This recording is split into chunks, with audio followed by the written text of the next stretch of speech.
are now watching a Sebastian VHS video.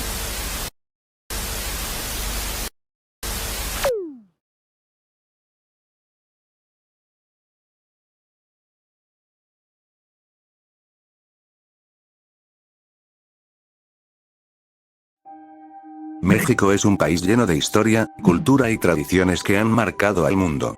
Pero detrás de todo eso también existe una realidad más oscura que muchas veces queda escondida. A lo largo de los años, diferentes problemas sociales han afectado a millones de personas. La desigualdad, la pobreza, la corrupción, la falta de oportunidades y la violencia que ha crecido en algunas zonas del país. Estos problemas han creado escenarios donde muchas personas quedan expuestas a situaciones peligrosas, donde la desesperación, la ambición y la falta de justicia pueden terminar dando paso a historias difíciles de creer. En este video conoceremos algunos de los casos más perturbadores ocurridos en México. Así que, prepárate unas palomitas y acomódate, porque estás a punto de conocer casos que dejaron una marca permanente en México.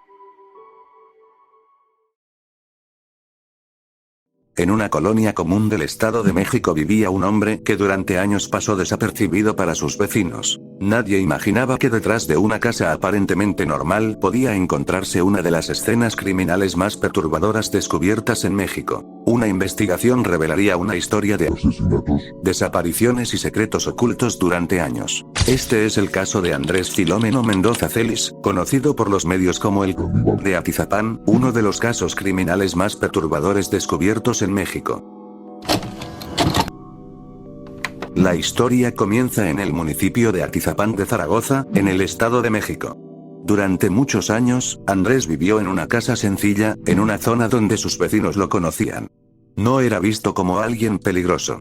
De hecho, algunas personas lo describían como alguien amable, trabajador y hasta alguien que ayudaba a los demás. Pero detrás de esa apariencia había algo mucho más oscuro. Todo salió a la luz en el año 2021, cuando una mujer llamada Reina González, de 34 años, desapareció. Reina era buscada por su familia porque había salido de casa y nunca volvió.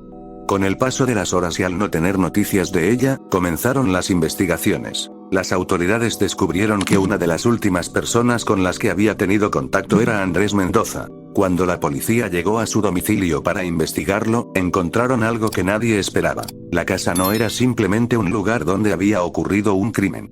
Era un sitio donde, según las autoridades, Andrés había acumulado pruebas de varios asesinatos durante años. Dentro del domicilio encontraron restos humanos, objetos personales de mujeres desaparecidas, identificaciones y otros elementos que hicieron pensar a los investigadores que no se trataba de un solo asesinato. La escena era extremadamente perturbadora. Los investigadores encontraron huesos, cristales y restos que estaban ocultos en diferentes partes del lugar. También encontraron cuadernos donde supuestamente Andrés habría escrito detalles relacionados con sus víctimas. El hallazgo abrió una pregunta enorme. ¿Cuántas personas habían pasado por esa casa y nunca habían salido? Según las investigaciones, Andrés habría atacado principalmente a mujeres. La forma en la que se acercaba a ellas no era como la de un desconocido que aparece de la nada. Muchas veces buscaba ganarse su confianza. El caso llamó todavía más la atención porque, al parecer, llevaba años viviendo ahí sin levantar sospechas. Personas cercanas contaron después que parecía un hombre normal. Nadie imaginaba que detrás de esa puerta podía existir una escena tan terrible. Uno de los detalles más escalofriantes del caso fue que las autoridades encontraron indicios de que Andrés no solo asesinaba a sus víctimas, sino que también habría realizado actos de canibalismo. Esta parte fue la que provocó mayor impacto, porque convirtió el caso en uno de los más perturbadores del país. Después de ser detenido, Andrés confesó algunos de los crímenes. Durante el proceso legal, fue declarado culpable por el asesinato de Reina González y recibió una condena de prisión. Las autoridades continuaron trabajando para identificar a posibles víctimas, porque la cantidad exacta de personas asesinadas por él nunca quedó completamente clara para el público.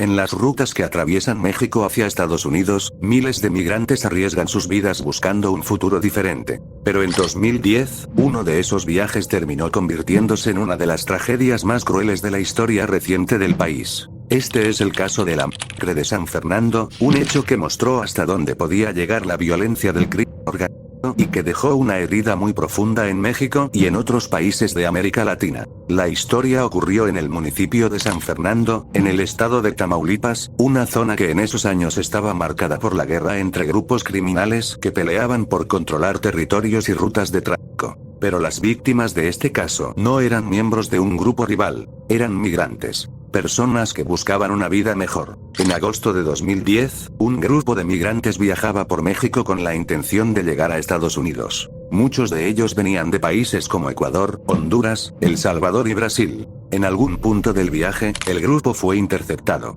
Quienes los detuvieron eran integrantes del grupo criminal conocido como los Zetas. Según las investigaciones, los migrantes fueron llevados contra su voluntad. Los criminales les habrían exigido dinero y también intentaron obligarlos a unirse a su organización. Pero muchos se negaron, y esa decisión tuvo consecuencias terribles. De acuerdo con las autoridades, los atacantes asesinaron a la mayoría de los secuestrados. La razón principal habría sido que no aceptaron sus órdenes. Lo que hizo que el caso fuera todavía más impactante fue la manera en la que fue descubierto. Entre todas las víctimas había un sobreviviente, un joven ecuatoriano llamado Luis Freddy Lala Pomavilla. Él recibió un disparo, pero logró escapar. Herido y aterrorizado, caminó hasta encontrar ayuda. Fue gracias a él que las autoridades pudieron llegar al lugar donde estaban las demás víctimas. Cuando los elementos de seguridad llegaron al sitio encontraron una escena devastadora. Había 72 cuerpos. El hallazgo provocó una enorme reacción internacional porque no se trataba solo de un asesinato masivo, sino de personas completamente indefensas que quedaron atrapadas en una zona controlada por el crimen. Pero lo más oscuro no terminó ahí. Durante las investigaciones se descubrió que San Fernando no era un caso aislado. Un año después, en 2011, volvieron a aparecer fosas clandestinas en la misma zona. En ellas fueron encontrados cientos de cuerpos de otras personas asesinadas. Con el paso de los años, varios integrantes de los Zetas fueron detenidos y procesados por su relación con estos hechos. Sin embargo, para muchas familias de las víctimas, el daño nunca terminó. Algunas pasaron años buscando información sobre sus seres queridos, intentando confirmar qué había ocurrido. Lo que vuelve este caso tan perturbador no es solo la cantidad de víctimas, es pensar en el momento previo. Personas subiendo a un autobús creyendo que estaban acercándose a un futuro mejor. Familias despidiéndose sin imaginar que sería la última vez. Y un grupo criminal tomando la decisión de quitarles la vida porque eran personas vulnerables que no podían defenderse. Los compatriotas y otros latinoamericanos fueron matados en manos del grupo armado Los Zetas. En total, 6 testigos rindieron testimonio durante la audiencia que se desarrolló esta mañana. Entre ellos, Freddy Lala Pomavilla, el único ecuatoriano sobreviviente de la matanza.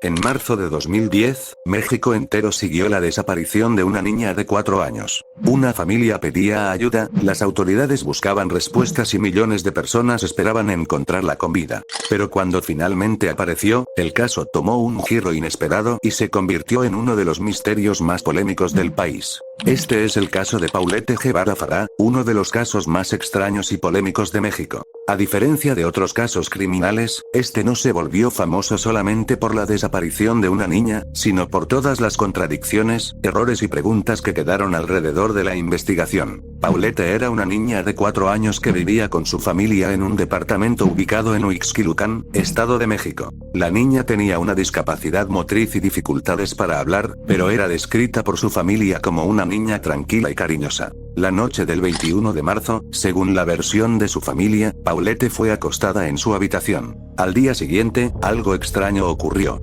Cuando fueron a buscarla, la niña ya no estaba. La familia comenzó a buscarla dentro del departamento. Revisaron habitaciones, preguntaron a personas cercanas y con el paso del tiempo llamaron a las autoridades. Pero había un detalle que hizo que el caso fuera todavía más extraño. La niña había desaparecido de un lugar cerrado. No era como si hubiera salido caminando de la casa sin que nadie la viera. Era una niña pequeña, con dificultades para moverse, dentro de un departamento donde vivían sus familiares. Entonces apareció la pregunta que todos comenzaron a hacerse. ¿Cómo pudo desaparecer sin que nadie se diera cuenta?